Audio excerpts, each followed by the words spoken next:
Asalaamu calaykum waraxmatullaahi tacaala wabarakaatu waa asxaabteena qaaliga ah marba dunida ka joogtaan waxaan idin leeyahay soo dhawaada aniga waxaan ahay King Solfer waxaad iga daawanaysaan King Solfer Media asxaabteena qaaliga ah waxaad inooga barateen ama anagu aan ku howlanahay inta badan inaan idin soo gudbino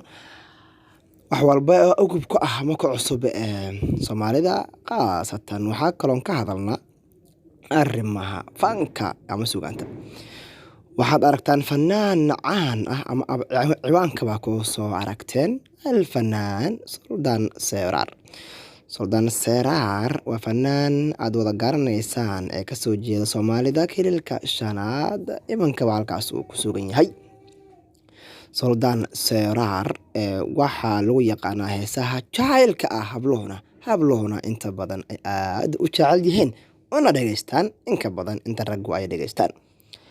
Suldaan Seraar waxa uu soo bandhigay abid markiisii ugu horeysay aabihiis Seraar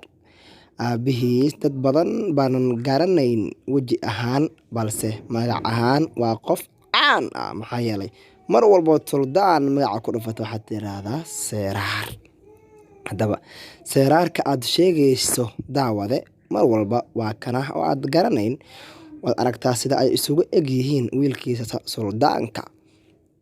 Suldaan Seraar waxaan ku leeyahay aabaha Allah ku deysto noqo mid aabihii ogaado tan iyo inta godka laga geynayo walow aan la kala garanayn adiga iyo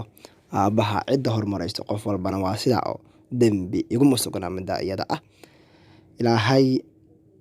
baa naxariista ha siiyo Suldaan aabihii iyo aabo walba oo Soomaaliyeed oo qof islaam ahba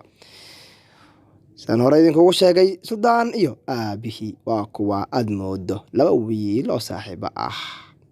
waxaad iga daawanaysaan King Solfer warbal ha lagu yaaco King Solfer waan arko wax badan laga bedelo King Solfer waa u soo laabtay asxaabay anigu waxaan ahay Solfer channelku waa King Solfer Media waxaan idinkaga tagayaa nabadee